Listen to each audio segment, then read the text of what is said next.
Welcome to Tenor Tech, where I solve the problems you didn't even know you had.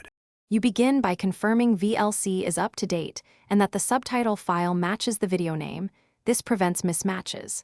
Once done, open the video and load the subtitle via Subtitle add file or simply drag the SRT/AS into the player window. Make sure the file encoding is likely UTF-8 if you see gibberish. You're acting now to ensure VLC recognizes the track. This first step eliminates most simple loading errors and sets a clean baseline for adjustments. Now you calibrate timing and appearance so subtitles match speech and are readable.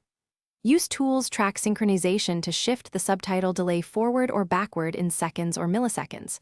Small increments matter.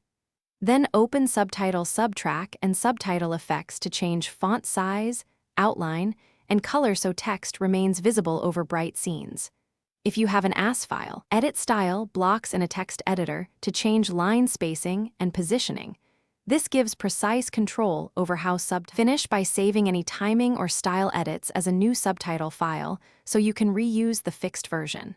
Test playback end to end and confirm sync across multiple scenes.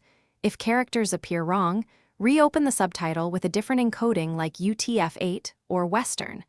ISO 8859-1 and reload.